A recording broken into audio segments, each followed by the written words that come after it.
ஒரு அழகான கிராமத்துல கங்கம்மா அப்படிங்கிற வயசான பாட்டி வாழ்ந்துகிட்டு இருந்தாங்க.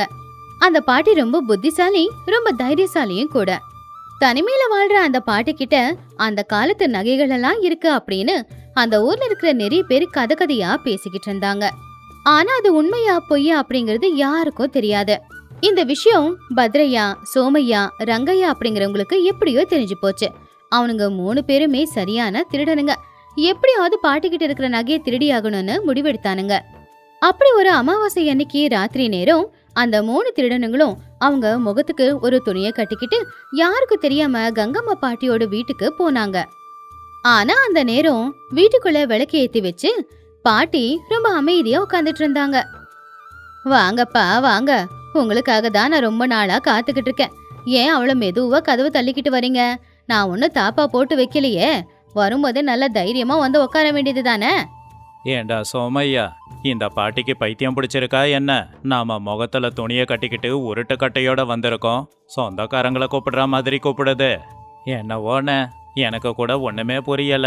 ஒருவேளை ராத்திரி நேரத்துல கண்ணு சரியா தெரியாததால ஊருக்காரங்களை பார்த்து சொந்தக்காரங்கன்னு நினைக்கிறாங்களோ என்னமோ. ஏய் வயசான கிழவி, எங்களை ஏமாத்தா பார்க்காத. நாங்க உன் சொந்தக்காரங்க இல்ல, திருடங்க. உனக்கு எந்த ஆபத்தும் வரக்கூடாது அப்படின்னா உன் வீட்டில் அந்த தங்க பெட்டியை எங்க வச்சிருக்கேன்னு சொல்லி எங்களை மரியாதையா அனுப்பி வச்சிடு. ஐயோ இல்லப்பா, நீங்க திருடனுங்க அப்படிங்கிறது எனக்கு தெளிவாவே தெரியுது. நீங்க முகத்தை மூடி இருக்கீங்க, கையில ஆயுதத்தை வச்சுக்கிட்டு இருக்கீங்க. இத பார்த்தா தெரியாதா நீங்க எல்லாரும் திருடுறதுக்காக தான் வந்திருக்கீங்க அப்படின்னு? திருடங்க வருவாங்கன்னு காத்துக்கிட்டு இருக்கியா? என்ன கிழவி, உனக்கு அறிவு கெட்டு போச்சா? என்கிட்ட எதனா நாடகம் ஆடுனா வீடு மொத்தத்தையும் தலைகீழா புரட்டி நகையை எடுத்துப்பேன், ஜாக்கிரதை. அட நான் நடிக்கலப்பா, உங்ககிட்ட உண்மையே தான் சொல்றேன். இந்த வயசுல அந்த தங்க நகையெல்லாம் உடம்புல போட்டுக்க முடியல. அதுக்குன்னு ஊர்க்காரங்களுக்கு கொடுத்தா அவங்க அதுக்கு நன்றி கடனோட இருப்பாங்களான்னு தெரியல. அதான் என் வீட்டுக்கு யாராச்சும் திருடனுங்க வரும்போது என் கையால அவனுங்களுக்கே அந்த நகையை கொடுக்கலான்னு நினைச்சுக்கிட்டு இருந்தேன். அப்படி நகைகளை உங்ககிட்ட கொடுத்துட்டு காசி யாத்திரைக்கு போலான்னு நினைச்சுக்கிட்டு இருந்தப்பா. சரியான நேரத்துக்கு வந்துட்டீங்க. என் கவலையெல்லாம் தீரப்போகுது. அந்த சிவந்தாப்பா உங்களை அனுப்பி வச்சிருக்காரு. அண்ணே பத்திரையா அண்ணே, கேட்டியா பாட்டி சொன்னத? நமக்கு எந்த கஷ்டமும் இல்லாம எந்த சண்டையும் இல்லாம மொத்த தங்கமும் நம்ம கைக்கு வரப்போகுது. இந்த பாட்டி ரொம்ப நல்லவங்க, நமக்கு நேரம் நல்லா இருக்கு. ஆமா அண்ணே, இன்னைக்கு நமக்கு நல்லது நடந்திருக்கு. பாட்டி, அப்புறம் எதுக்கு தாமதம்?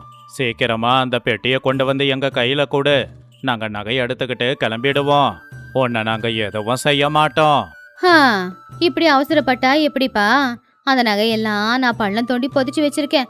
எங்க தாத்தா காலத்திலேயே ஒரு பெரிய பள்ளத்தை தோண்டி அந்த நகையெல்லாம் வச்சு ஒரு மந்திரத்தை போட்டு கட்டி வச்சிருக்கோம். அத பள்ளத்தை தோண்டி சாதாரணமா அந்த தங்கத்தை வெளியெடுக்க பார்த்தா அந்த தங்கம் எல்லாம் எரிஞ்சு சாம்பல் ஆயிடும். அதுக்கு வேற ஒரு வழி இருக்கு. மந்திரம் போட்டு புதைச்சிருக்காங்களா? தங்கம் சாம்பலாயிடுமா? இது என்ன பாட்டி விபரீதம்? அந்த தங்கத்தை எடுக்க வேற வழியே இல்லையா? மந்திரத்தை போக்குறதுக்கு வழிய சொல்ல. ஏன்பா வழி இருக்காது? அந்த தங்கத்தை எடுக்கதான் ஒரு வழி இருக்குன்னு நான் சொல்லிக்கிட்டு இருக்கேனே. நான் சொல்றபடி செஞ்சீங்கன்னா பள்ளத்துக்குள்ள இருக்கிற தங்க நகை எல்லாமே உங்க கைக்கு பாதுகாப்பா வந்து சேரும். ஆனா அப்படி செய்யறதுன்றது சாதாரண விஷயம் இல்ல. மனசு நிறைய தைரியமும் பொறுமையும் இருக்கிறவங்களாலதான் எடுக்க முடியும். ஆனா அது உங்ககிட்ட இருக்கிற மாதிரி எனக்கு தோணல. அவசரப்பட்டீங்கன்னா இருக்கிற நகையெல்லாம் சாம்பல் ஆயிடும். அதனாலதான் சொல்றேன், இந்த ஆசையை விட்டுட்டு நீங்க போயிடுங்கப்பா. எங்களை பத்தி என்ன நினைக்கிற நீ? நாங்க நினைச்சா மலைய கூட தோல் தோலாக்கிடுவோம். அந்த தங்கத்துக்காக எவ்வளவு கடினமான வேலையா இருந்தாலும் செய்வோம். எவ்வளவு சவாலா இருந்தாலும் சரி, செஞ்சு முடிக்கிற திறமையோட தான் இந்த தொழிலுக்கு வந்திருக்கோம். நீ வழிய மட்டும் சொல்லு. ஆமா பாட்டி, நீங்க பயப்படாதீங்க. எங்க அண்ணன் பத்ரையா எவ்வளவு பெரிய வேலையும் நொடியில முடிச்சிடுவாரு. நாங்க அந்த மந்திரத்தை நொடியில விரட்டி அடிச்சிடுவோம். நீ எப்படி செய்யணும்னு மட்டும் சொல்லு பாட்டி. சரிப்பா, உங்க தைரியத்தை பார்த்தா எனக்கு சந்தோஷமா தான் இருக்கு. நான் சொல்ற மாதிரி நீங்க எல்லாத்தையும் செஞ்சிட்டீங்கன்னா அந்த நகை உங்களுக்கு தான் சொந்தம். அதுக்கு முதல்ல அதுக்கு பாதுகாப்பா இருக்கிற சாமிங்களை சந்தோஷப்படுத்தணும். அதுக்கு நீங்க ஒரு 3 வேலைய செஞ்சாகணும். அந்த 3 வேலையை நல்லபடியா செஞ்சிட்டீங்கன்னா அந்த நகை உங்க கைக்கு கிடைச்சிரும்பா. அந்த 3 வேலையும் என்னன்னு சீக்கிரம் சொல்லு பாட்டி. விடியறதுக்குள்ள அந்த வேலையை முடிச்சிட்டு தங்கத்தை எடுத்துக்கிட்டு போகணும். எங்களுக்கு நேரத்தை வீணாக்குறது பிடிக்காது. சொல்றேன்பா கேளுங்க. வேலை என் வீட்டுல ஒரு 3 மூட்டை சோளம் இருக்கு. அத அந்த உரல்ல போட்டு நல்லா அரைச்சி மெத்துன்னு மாவாக்கணும். அந்த உரலை அரைக்கும் போது வர சத்தத்தை கேட்டு இங்க இருக்கிற தீய சக்தி எல்லாம் ஓடி போயிடும். அப்புறம் 2வது வேலை என்னன்னா, கிணத்துல இருந்து 100 குடம் தண்ணியை எரிச்சு என் மாட்டு கொட்டால இருக்கே பெரிய தொட்டி அதுல நிரப்பணும். அப்படி 100 குடம் தண்ணியை எரிச்சா பூமி தாய் சந்தோஷப்பட்டு அந்த நகைய மேல அனுப்புவா. 3வது வேலை என்னன்னா, மாட்டு கொட்டா முழுக்க சாணி இருக்கு. அதை எல்லாத்தையும் எடுத்து பக்கத்துல இருக்கிற விறகு எல்லாத்தையுமே வெட்டி வைக்கணும். விறகு வெட்டுற சத்தத்தை கேட்டு இருக்கிற தீய சக்தி எல்லாம் ஓடி போய் உங்களுக்கு நகைய கொடுத்துரும். என்னது, மாவரைக்கணுமா, தண்ணி இறைக்கணுமா, சாணத்தள்ளி விறகு வெட்டணுமா? இதையெல்லாம் வீட்டில் இருக்கிற பெண்களும் கூலி வேலை செய்யறவங்கள தானே செய்வாங்க. நாங்க ஏன் செய்யணும்? எங்களை ஏமாத்த திட்டம் போடுறியா? கூலி ஆளுங்க செய்யற வேலைதான்ப்பா. ஆனா அந்த வேலையை செஞ்சாதான் உங்களுக்கு அந்த நகை கிடைக்கும் அப்படிங்கிற விஷயத்த மறந்துடாதீங்க. நல்ல சக்தியையும் சந்தோஷப்படுத்தணும், தீய சக்தியையும் ஓட்டணும். அப்பதான் அந்த தங்க நகையெல்லாம் உங்களுக்கு கிடைக்கும். அப்படி இல்ல எதுவுமே செய்யாம எடுத்துட்டு போக நினைச்சீங்கன்னா அந்த தங்கம் உங்களுக்கு கிடைக்காது. ஏன்னா அப்படி பண்ணாதான் அது சாம்பல் ஆயிடுமே. டேய் சோமையா, கொஞ்ச நேரம் பொறுமையா இருந்து கஷ்டப்பட்டா கோடிக்கணக்கான மதிப்புள்ள தங்கம் நமக்கு கிடைக்கும். இந்த சின்ன வேலையை செய்ய முடியாதா? பாட்டி சொன்னதை செய்யலாம் வா. எப்படியாவது தங்கத்தோட தான் இங்கிருந்து போகணும். அண்ணா சொல்றதும் சரிதான்டா ரங்கையா. பாட்டி, நீ அந்த ஆட்டாங்கல்லு எங்க இருக்குன்னு சொல்லு. நாங்க இப்பவே வேலைய ஆரம்பிக்கிறோம். அதோ அங்கதாப்பா வச்சிருக்கேன், போங்க வேலையை ஆரம்பிங்கப்பா. 3 பேரும் உரல் இருக்கிற அறைக்கு போய் அங்க இருக்கிற சோளத்தை எல்லாம் உரல்ல போட்டு அரைக்க ஆரம்பிச்சாங்க. ஒருத்தங்க சோளத்தை கொண்டு வந்து போட போட 1 மணி நேரம், 2 மணி நேரம், 3 மணி நேரம் வரைக்கும் அந்த உரல் சுத்திக்கிட்டே தான் இருந்துச்சு. அப்பாடா அண்ணே, என் கையெல்லாம் வலிக்க ஆரம்பிக்குது அண்ணே. இந்த மூட்டையில இருக்கிற சோளம் தீரவே மாட்டேங்குது. என் கையெல்லாம் விட்டு போச்சுண்ணே. பொறுத்துக்கோடா சோமையா, அந்த தங்கத்தை நினைச்சு பாரு, உன் வலி எல்லாமே போயிடும். இன்னும் கொஞ்சம்தான் இருக்கு, வேகமா சுத்து. நல்லாவே மாவரிக்கிறீங்கப்பா. அந்த உரல்ல இருந்து சத்தம் நல்லாவே கேக்குது. இந்த சத்தத்தை கேட்டு வீட்ல இருக்கிற தீய சக்தி எல்லாம் இந்நேரம் ஓடி போயிருக்கோம். உங்க கஷ்டம் வீணா போகாது, சீக்கிரமா முடிங்கப்பா. அப்படி மணிக்கணக்கா உரலை சுத்தினதுல கடைசியில சோளத்தை அரைச்சி மாவாக்கியாச்சு. 3 பேருமே ரொம்ப சோர்ந்து போயிட்டாங்க. பாட்டி, வேலை முடிஞ்சு போச்சு. இப்ப கிணத்துல இருந்து தண்ணிய இறைக்கிறோம். ரொம்ப சந்தோஷப்பா. கிணறு பின்னாடி இருக்கு, பக்கத்திலேயே குடமும் இருக்கு. போங்க போங்க, பூமி தாய சந்தோஷப்படுத்துங்க. 3 திருடனுங்களும் கிணத்தடிக்கு போய் தண்ணியை இறைக்க ஆரம்பிச்சாங்க. 100 குடம் தண்ணியை இறைச்சு அதை அந்த மாட்டுக்கொட்டால இருக்கிற பெரிய பானையில ஊத்தி வைக்கணும். அது அவ்வளவு சாதாரணமான விஷயம் இல்ல. அண்ணே, என் இடுப்பு உடஞ்சு போயிடுச்சுன்னு. இந்த கிணறு ரொம்ப ஆழமா இருக்கு. ஒவ்வொரு குடமும் இறைக்கிறதுக்குள்ள என் கையை கழண்டு விழுந்துடும் போல. என்னால முடியல. வாயை மூடிக்கிட்டு இழுடா. பாதி வேலையை முடிச்சிட்டோம். இப்ப பின்வாங்கினா அப்புறம் தங்கம் நமக்கு கிடைக்காது. செஞ்ச வேலையெல்லாம் வீணா போயிடும். பூமி தாய் குளிரணும்னா நாம கஷ்டப்பட்டு தான் ஆகணும். நான் இறக்கிறேன், நீ போய் தொட்டியில ஊத்திட்டு வா. நானும் உங்களுக்கு உதவி செய்யறேன்னு. நம்ம 3 பேரும் சேர்ந்து வேலையை சீக்கிரம் முடிக்கலாம். என்னப்பா இது, இவ்வளோ நேரமா தண்ணி இறைக்கிறீங்க? சூரியன் வர நேரம் ஆயிடுச்சுப்பா. பொழுது விடிஞ்சதுன்னா மந்திரம் வேலை செய்யாது. சீக்கிரமா தண்ணி எரிச்சு அந்த பூமி தாய சந்தோஷப்படுத்துங்க. கேட்டீங்கல்ல, இடுப்பெலும்பு உடஞ்சாலும் பரவாயில்ல, சீக்கிரம் இறங்க. அடுத்த 2 மணி நேரம் கஷ்டப்பட்டு கடைசியில எப்படியோ தண்ணி எரிச்சு அந்த தொட்டிய நிரப்பிட்டாங்க. பாவம் கையெல்லாம் கொப்பளமே வந்துருச்சு, உடம்பெல்லாம் வலிக்க ஆரம்பிச்சுது. என்னால முடியலன்னு. என்னால இதுக்கு மேல முடியாது. எனக்கு அந்த தங்கம் வேண்டாம். ஒரு அடி கூட என்னால எடுத்து வைக்க முடியலன்னு. டே பைத்தியக்காரா, இவ்வளோ தூரம் வந்துட்டு விட்டுடுவியா? இன்னும் ஒரே ஒரு வேலை தான் இருக்கு. இந்த மாட்டு தொழுவத்தை சுத்தம் பண்ணிட்டு விறகு வெட்டணும். அந்த வேலை முடிஞ்சா தங்கம் நமக்கு தான். சீக்கிரம் வாங்க. ஆமா சோமையா, அண்ணன் பேச்ச கேளுடா, எழுந்திருச்சு வா. 3 பேருமே ரொம்பவும் அசதியா மாட்டுக்கொட்டாக்கு போய் அங்க இருக்கிற சாணி எல்லாத்தையும் எடுத்து சுத்தம் செஞ்சு பக்கத்துல பெருசு பெருசா இருக்கிற விறகு எல்லாத்தையுமே கோடாலியால அவங்க உடைக்க ஆரம்பிச்சாங்க. இங்க பாருங்கப்பா, அந்த விறகு வெட்டுற சத்தத்தை கேட்டுதான் உள்ள இருக்கிற பாதுகாப்பு தெய்வம் எல்லாம் வெளியில வரணும். வெளியில வந்தாதான் நமக்கு அந்த புதையல் கிடைக்கும். சீக்கிரமா நல்லா வெட்டுங்க, சத்தம் நல்லா கேக்குற மாதிரி வெட்டுங்க. இந்த பாட்டி சொல்ற மந்திர கதை கடவுளுக்கு தான் தெரியும். ஆனா என்னோட ஆவி இந்த கட்டையோட சேர்ந்து போயிடும் போல இருக்குடா ரங்கையா. என் கைய மேல தூக்குறதுக்கு கூட என்னால முடியலன்னு. என் வாழ்க்கையிலேயே நான் செய்யற கடைசி திருட்டு இதுதான். இதோட நான் விட்டுடுறேன். மெதுவா கிழக்கு திசையில சூரியன் வெளியில வந்தான். ஊர்ல இருக்கிற எல்லாருமே முடிச்சுக்கிட்டாங்க. திருடனுங்க 3 பேரும் விறகு வெட்டி முடிச்சு அதே இடத்துல ரொம்பவும் சோர்ந்து போய் அப்படியே உக்காந்துட்டாங்க. பாவம், அவங்க உடம்புல பேச கூட இப்ப சத்து இல்ல. அப்படியே உட்காந்து மூஞ்ச மூஞ்ச பாத்துக்கிட்டு இருந்தாங்க. என்னப்பா இப்படி சோர்ந்து போய் உக்காந்துட்டீங்க? எழுந்திரீங்கப்பா, எழுந்திரீங்க. என் வீட்ல இருந்த பெரிய பெரிய வேலை எல்லாத்தையுமே முடிச்சிட்டீங்க. நீங்க எப்பவும் நல்லா இருக்கணும். பாட்டி, எல்லா வேலையும் முடிஞ்சிடுச்சு. இந்நேரம் மந்திரம் நீங்க இருக்கோம். அந்த தங்கப்பெட்டி எங்க இருக்குன்னு சொல்லு பாட்டி. நாங்க எடுத்துக்கிட்டு கிளம்புறோம். ஆமாங்க பாட்டி, எங்க பெட்டி எங்க கிட்ட கொடுங்க. எனக்கு மூச்சடிக்கிற மாதிரி இருக்கு. என்கிட்ட தங்கம் இருக்குன்னு உங்ககிட்ட யாருடா சொன்னது? நானே வயசான காலத்துல ஒருவேளை சாப்பாட்டுக்கு கஷ்டப்பட்டுக்கிட்டு இருக்கேன். தங்கம் இருந்திருந்தா அதை வித்து நான் ராஜகுமாரி மாதிரி வாழ்ந்திருக்க மாட்டேன். ஊருக்காரங்க சொன்னாங்கன்னு நம்பி வந்து இப்படி ஏமாந்துட்டீங்களேடா. என்ன பாட்டி சொல்ற? தங்கம் இல்லையா? அப்படின்னா எங்களை வச்சு எதுக்கு இந்த வேலையெல்லாம் வாங்கின? எங்களை ஏமாத்திட்டியா? என் வீட்டு வேலை செய்ய என் உடம்புல பலம் இல்ல. கூலிக்கு ஆள் வச்சா பணம் கொடுக்கணும். அதுவே உங்களை மாதிரி பேராசை பிடிச்ச திருடனுங்க வந்தானுங்கன்னா அவனுங்களை வச்சு வேலை வாங்கலாமேன்னு நானும் ரொம்ப நாளா காத்துக்கிட்டு இருந்தேன். சரியா நீங்க 3 பேரும் வந்தீங்க. வீட்டில் இருக்கிற எல்லா வேலையும் உங்க கையால செய்ய வச்சிட்டேன். எனக்கு பல நாட்களுக்கு தேவையான சோளமாவும் தயாராயிடுச்சு. என் மாட்டுக்கொட்டாவும் சுத்தமா இருக்கு. எனக்கு தேவையான தண்ணியும் இறைச்சி வச்சிட்டீங்க. அதை கேட்டு அவங்க 3 பேருக்குமே நிறைய கோவம் வந்துச்சு. ஆனா ராத்திரி முழுக்க அவங்க எல்லாரும் கஷ்டப்பட்டு வேலை செஞ்சதுல இப்ப அந்த கோவத்தை காட்ட கூட அவங்க உடம்புல பலம் இல்ல. ஏய் சோனியாக்கார கழவி, எங்களையா ஏமாத்தா பாக்குற?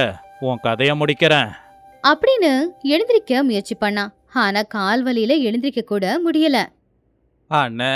நம்மள இந்த கிழவி ரொம்ப மோசமா ஏமாத்திட்டான்னு. என் கைய காலெல்லாம் வேலை செய்ய மாட்டேங்குது. இங்கிருந்து நாம ஓடி போறது தானே நல்லது. இந்த கிழவிய விட்டுடு. அப்பதான் அவங்க எல்லாரும் கத்திக்கிட்டு இருந்த அந்த சத்தத்துக்கு அந்த ஊர்க்காரங்க எல்லாருமே எழுந்திருச்சு அங்க வந்தாங்க. அவங்கள ஊர் தலைவரும் இருந்தாரு. ஊர் கோவில் பூசாரியும் இருந்தாரு. அக்கத்து பக்கத்து வீட்டுக்காரங்களும் இருந்தாங்க. கங்கம்மா, என்ன இந்த சத்தம்? யாரு இவங்கெல்லாம்? முகத்துல கருப்பு துணிய கட்டி இருக்காங்க. திருடங்களா? ஆமாய்யா, இவனுங்க திருடனுங்க தான். நேத்து ராத்திரி தான் என் வீட்டுக்கு திருட வந்தானுங்க. அதனால இவங்கள பார்த்து நான் பயப்படாம என் அறிவால எல்லாரையுமே எல்லா வேலையும் செய்ய வச்சேன். அதான் உடம்பு வலி தாங்காம தரையில விழுந்திருக்காங்க. இவங்களை இப்பவே கைது பண்ணி கூட்டிக்கிட்டு போங்க. இத கேட்டு ஊசனுங்க எல்லாருமே ரொம்பவுமே ஆச்சரியப்பட்டாங்க. ஒரு வயசான பாட்டி 3 திருடனுங்களை ஒரே ஒரு ராத்திரியில உண்டு இல்லன்னு ஆக்கிட்டாங்க. நல்ல வேலை செஞ்சிருக்கீங்க கங்கம்மா. உங்க அறிவை நான் வணங்குறேன். ஆயுதங்கள் இருக்குன்னு ஆணவத்தோட வந்த இந்த திருடங்களுக்கு புத்தி பலத்துக்கு முன்னாடி ஆயுதம் வேலை செய்யாதுன்னு பாடம் சொல்லி கொடுத்துருக்கீங்க. டே திருடங்களா, வாங்க பஞ்சாயத்துக்கு. உங்களுக்கு தகுந்த தண்டனை கிடைக்க போகுது. எழுந்துருங்க. ஐயா, எங்களை மன்னிச்சிடுங்க. ராத்திரி முழுக்க வேலை செஞ்சு எலும்பெல்லாம் உடைஞ்சு போச்சுங்க ஐயா. இதை விட பெரிய தண்டனை எங்க இருக்க போகுது?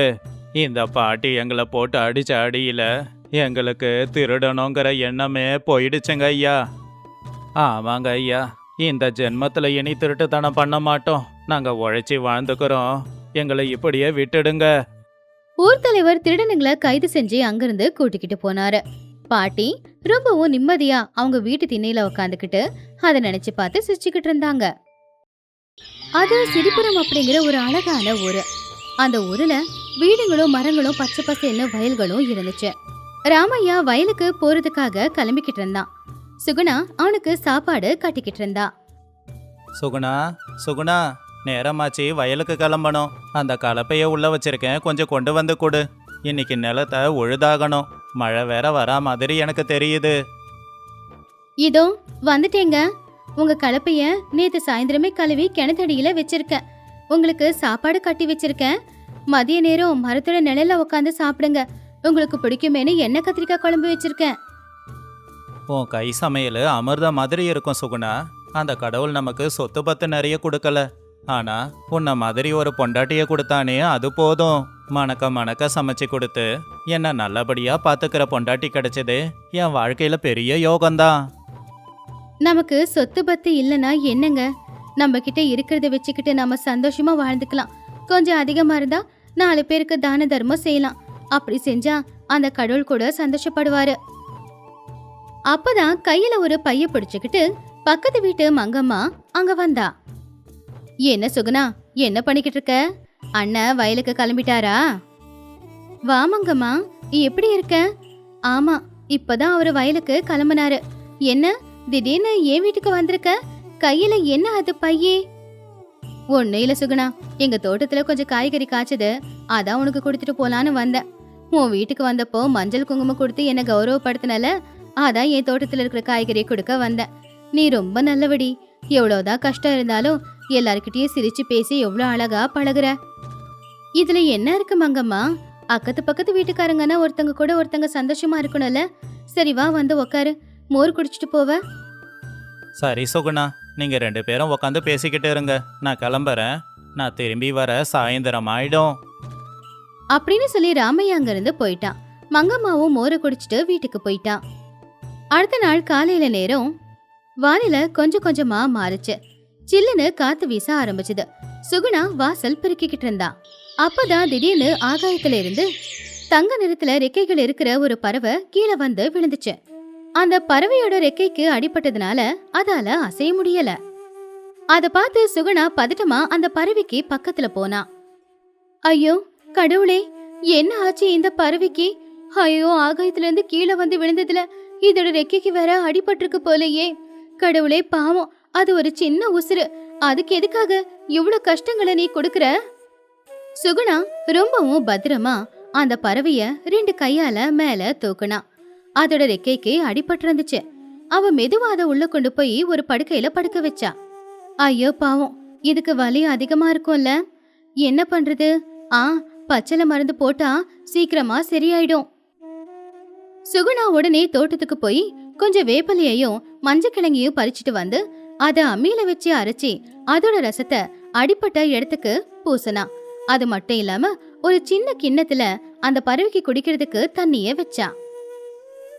பயப்படாத, உனக்கு வலி சீக்கிரமா குறைஞ்சிடும். நான் பச்சளை மருந்து போட்டிருக்கேன் இல்லையா, அந்த தண்ணிய கொஞ்சம் குடி. உனக்கு அடிப்பட்டதுல தாகம் இருக்கும்ல, கொஞ்சம் தாகமாவது தீரும். கொஞ்சம் நேரத்துக்கு அப்புறமா ராமையா வயல்ல இருந்து வீட்டுக்கு வந்தான். சுகுணா, அங்க என்ன பண்ணிக்கிட்டு இருக்க? யார் கூட பேசிக்கிட்டு இருக்க? ஏங்க இங்க வாங்க. பாத்தீங்களா இந்த பறவைய? மதியம் ரொம்ப காத்து வீசிச்சுல, அப்பதான் இந்த பறவை நம்ம வாசல்ல வந்து விழுந்துச்சு. அதோட ரெக்கைக்கு அடிபட்டிருக்கு. அதுக்கு பச்சளை மருந்து போட்டு குடிக்கிறதுக்கு தண்ணியை கொடுத்து படுக்க வச்சிருக்கேன். இந்த பறவை ரொம்ப வித்தியாசமா இருக்கே சுகுணா. இப்படி தங்க நேரத்துல ரெக்க இருக்கிற பறவைய என் வாழ்க்கையில நான் பார்த்ததே கிடையாதே. சரி, நல்ல வேலை தான் பண்ணியிருக்க. அடிப்பட்ட பறவைய காப்பாத்தி இருக்க. வாயில்லாத ஜீவனை நல்லபடியா பாத்துக்கணும். அதுக்காக தினமும் காட்டுல இருந்து நான் பழங்களை கொண்டு வரேன். 5 நாளுக்கு அப்புறமா அந்த பறவை முழுசா குணமாயிடுச்சு. சுகுணா திண்ணையில உட்காந்து அந்த பறவைக்கு உணவு கொடுத்துக்கிட்டு இருந்தா. அப்பதான் ஒரு அதிசயம் நடந்துச்சு. அந்த பறவை மனுஷங்களோட மொழிய பேச ஆரம்பிச்சுது. சுகுணம்மா, உங்களுக்கு மனசார நான் நன்றிய தெரிவிச்சுக்கிறேன் அப்படின்னு பறவை சொன்னதும் சுகுணா ஆச்சரியமா, யாரது? யார் பேசுறது? பயப்படாத சுகுணா, நான் தான் பேசிக்கிட்டு இருக்கேன். உன் எதிர்க்க இருக்கிற பறவை தான். அட கடவுளே, பறவை பேசுதா? இது உண்மைதானா இல்ல என் கற்பனையா? உன்னால பேச முடியுமா? ஆமா சுகுணா, நான் சாதாரண பறவை கிடையாது. தேவலோகத்தை சேர்ந்து அதிசய பறவை. மனுஷங்க மனசுக்குள்ள இன்னும் கருணை நல்ல எண்ணம் இருக்கா அப்படின்னு தெரிஞ்சுக்க வந்தேன். வழியில வேகமா காத்து வீசிச்சா, அந்த காத்துல நான் கீழே வந்து விழுந்துட்டேன். இறக்கையில அடிபட்டதும் நீ அதை பார்த்து துடிச்சு போய் என்ன உள்ள தூக்கிட்டு வந்து காயத்துக்கு மருந்து போட்டு என்ன பெத்த குழந்தை மாதிரி பாத்துக்கிட்ட. நீ எனக்கு சேவை செஞ்சதுனாலதான் நான் இவ்வளவு சீக்கிரமா குணமான. நீ என் மேல காட்டின பாசம் எனக்கு ரொம்பவே பிடிச்சிருந்துச்சு. அதுல என்ன இருக்குமா? ஒரு உயிர் கஷ்டத்துல தவிக்கும் போது உதவி செய்யறதுதான் மனுஷனோட குணம். உனக்கும் நான் அதே மாதிரி தான் உதவி செஞ்சேன். இப்போ நீ முழுசா குணமாயிட்ட. சந்தோஷமா நீ நினைச்ச மாதிரி ஆகாயத்துல பறந்து போலாம். சுகுணா, நீ ரொம்ப நல்ல பொண்ணு. வாயில்லாத ஜீவன் எனக்கு நீ உதவி செஞ்சிருக்க. என்ன நல்லபடியா பாத்துக்கிட்ட இல்லையா? அதனால உனக்கு ஏதாவது பரிசு கொடுக்கலான்னு நினைக்கிறேன். நீ ரொம்ப கஷ்டப்படுற பொண்ணுன்னு எனக்கு தெரியும். உன்னோட கஷ்டத்தை தீர்க்க வேண்டிய பொறுப்பை நான் எடுத்துக்கிறேன் அப்படின்னு சொல்லி அந்த பறவை மேல கொஞ்சம் எகிரி பறக்க ஆரம்பிச்சது. அது பறந்த கொஞ்ச நேரத்திலேயே அங்க சில பல தங்க காசுகள் விழுந்துச்சு. இந்த தங்க காசு உனக்கு தான் சுகுணா. இத வச்சு உங்க கஷ்டத்தை தீர்த்துக்கோங்க. முடிஞ்சா மத்தவங்களுக்கு உதவி செய்யுங்க. நான் இப்பவே என்னுடைய தேவலோகத்துக்கு போயாகணும். வேண்டாமா, இந்த தங்கத்துக்காக நான் உனக்கு உதவி செய்யல. எனக்கு இந்த தங்கம் வேண்டாம். உன் ஆசீர்வாதமே போதும். சுகுணா, இது நான் உனக்கு கொடுக்கிற பரிசு. வேண்டான்னு சொல்லக்கூடாது. தர்மத்தின் வழியில வர பணத்தை வாங்கிக்கலாம். அது தப்பில்ல. நான் கிளம்புறேன் அப்படின்னு சொல்லி அந்த பறவை ஆகாயத்துல பறந்து போச்சு. ராமையா வீட்டுக்கு வந்ததும் சுகுணா நடந்தது எல்லாத்தையுமே சொன்னான். அந்த பறவை கொடுத்த பணத்தை வச்சு அவங்க விவசாயத்தை ஆரம்பிச்சாங்க. வர வருமானத்துல ஏழைகளுக்கு உதவி செய்யவும் ஆரம்பிச்சாங்க. ஓட்டு வீடு இருந்த இடத்துல இப்ப பெரிய வீடு கட்டிக்கிட்டாங்க. அப்போ பக்கத்து வீட்டு காந்தம்மா அவளுடைய புருஷனான ரங்கைய கூட திண்ணையில உட்காந்துக்கிட்டு இருந்தா. அவ பொறாமையில பொங்கிக்கிட்டு இருந்தா. பாத்தீங்களாங்க அந்த பக்கத்து வீட்டு சுகுணாவ? இப்பெல்லாம் அவங்களுக்கு திடீர்னு வசதி வந்துருச்சு. சின்ன வீடு பெரிய பங்களா வீடா மாறிடுச்சு. எப்ப பார்த்தாலும் கையில காதுல மூக்குல கழுத்துலன்னு தங்க நகையா போட்டுக்கிட்டு திரியறான். திடீர்னு இவ்வளவு பணம் அவங்களுக்கு எங்க இருந்து வந்துச்சாமா? காந்தம்மா, நமக்கு எதுக்கு அவங்க விஷயம்? அவங்க தலையெழுத்து நல்லா இருக்கு, நல்லா இருக்காங்க. ராமையா பெரிய உழைப்பாளி, சுகுணா நல்ல பொண்ணு. கடவுளோட கருணை அவங்களுக்கு இருக்கு. நாமளும் உழைச்சா நாமளும் நல்லா இருப்போம். சும்மா இருங்க. உலகத்துல என்ன நடக்குதுன்னே தெரியாம கடவுள் ராத்திரியோட ராத்திரியா தங்கத்தை அள்ளி கொடுத்துருவாரா என்ன? அவங்க நல்லவங்களா இருந்தா அப்ப நம்ம மட்டும் என்ன கெட்டவங்களா? இதுக்கு பின்னாடியே ஏதோ ரகசியம் இருக்கு. அந்த ரகசியம் என்னன்னு நான் கண்டுபிடிச்சே ஆகணும். அது என்னன்னு நான் தெரிஞ்சுக்கிறேன் அப்படின்னு சொல்லி காந்தம்மா சுகுணா வீட்டுக்கு போய், என்ன சுகுணா, என்ன இப்பெல்லாம் என்கிட்ட பேசுறதையே நீ விட்டுட்ட? ஓ, பணக்காரங்களாயிட்டீங்கல்ல, அதான் எங்களெல்லாம் கண்டுக்க மாட்டேங்கிற. ஐயோ, ஏன் அண்ணி அப்படி சொல்றீங்க? எங்களை விட நீங்க தான் எப்பவுமே பெரிய ஆளு. வாங்க வந்து உட்காருங்க, குடிக்க தண்ணி கொண்டு வரேன். குடிக்க தண்ணியெல்லாம் வேண்டாம், ஒரு விஷயம்தான் கேட்கலான்னு வந்தேன்.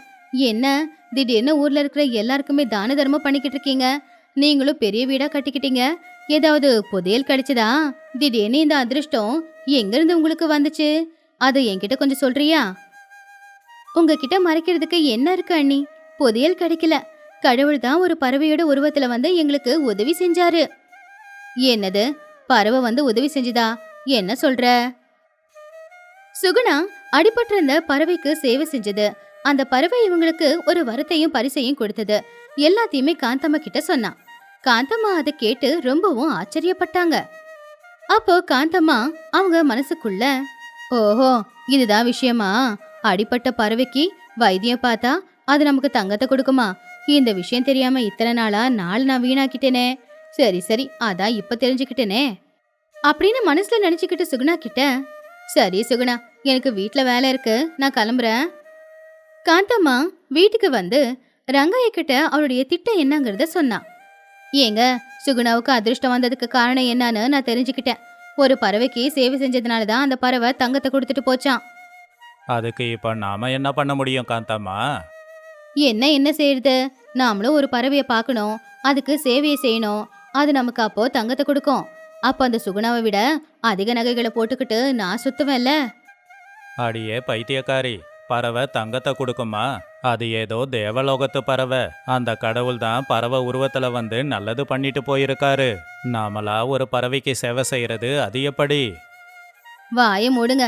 உங்களால முடியாதுன்னா நீங்க அமைதியா இருங்க. ஆனா நான் அமைதியா இருக்க மாட்டேன். இன்னையில இருந்து மரத்துக்கு கீழே தான் போய் உட்கார போறேன். அடுத்த நாள் காலையில காந்தம்மா வீட்டு தோட்டத்துல இருக்கிற ஒரு மரத்துக்கு கீழே போய் உக்காந்துருந்தாங்க. அப்போ அழகா இருக்கிற ஒரு வெள்ளை பறவை பறந்து வந்து கிடையில உக்காந்துச்சு. காந்தம்மா அந்த பறவையை பார்த்து, ஆஹா, பறவை வந்து உக்காந்துருக்கு.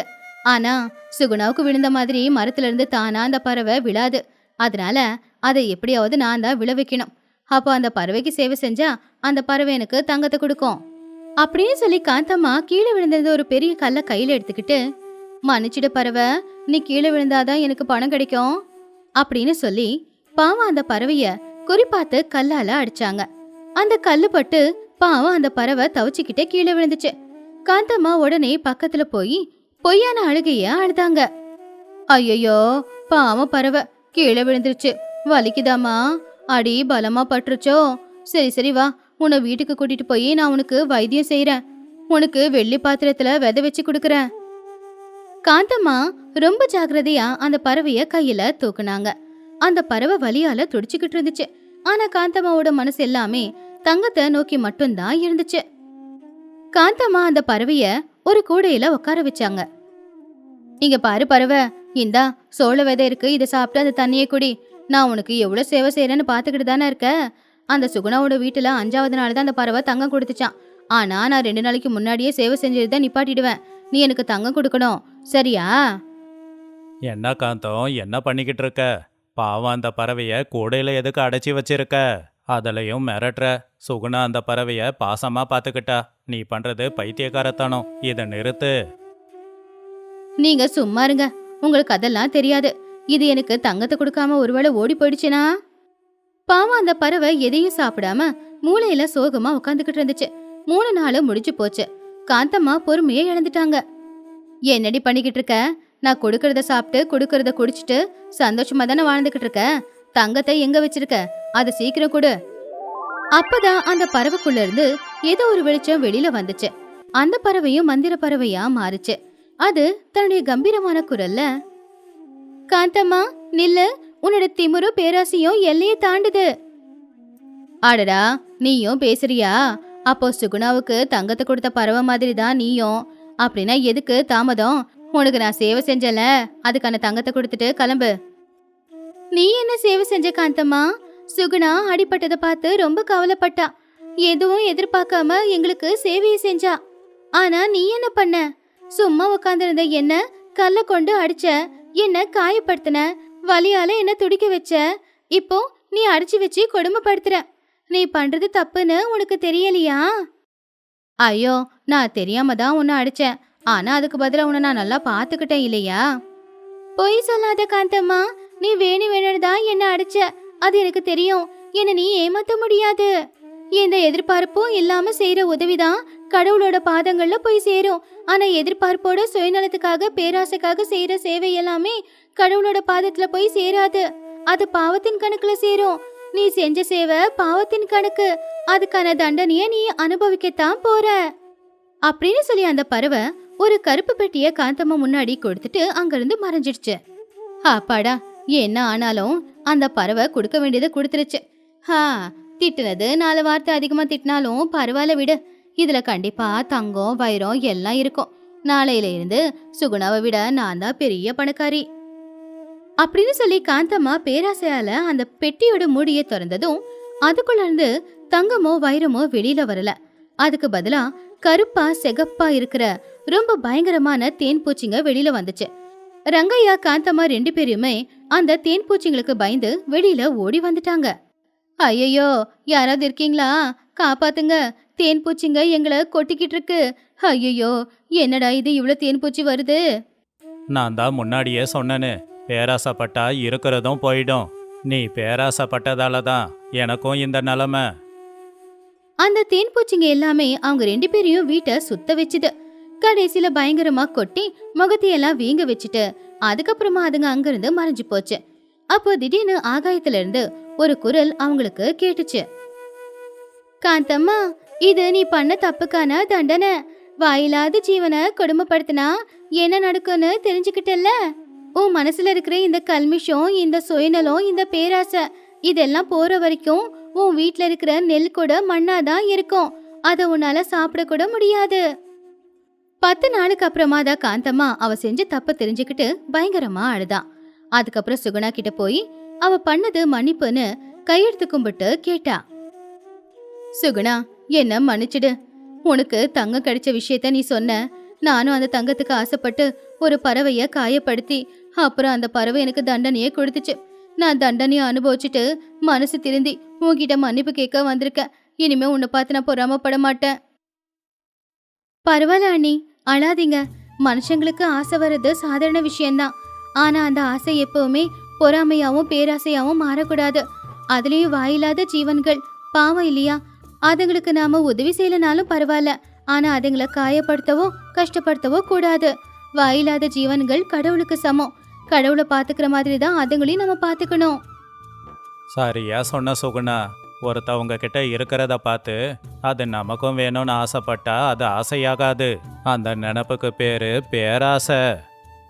அன்னையில இருந்து காந்தம்மா அவங்க கெட்ட எண்ணத்தை விட்டுட்டு சுயநிலை எதுவும் இல்லாம சுகுணா மாதிரியே வாயில்லாத ஜீவன்களுக்கும் எல்லாருக்குமே எல்லா உதவிகளையும் செஞ்சாங்க. ரங்கையாவும் தான் பொண்டாட்டி கிட்ட வந்த மாற்றத்தை பார்த்து ரொம்பவுமே சந்தோஷப்பட்டு சிரிச்சுக்கிட்டு இருந்தாரு. எந்த ஒரு பலனையோ எதிர்பார்க்காம செய்யற சேவை தான் உண்மையான சேவை. எதிர்பார்ப்போடு செய்யற சேவை அது சேவையில சேராது, பாவத்தின் கணக்குல தான் வந்து சேரும்.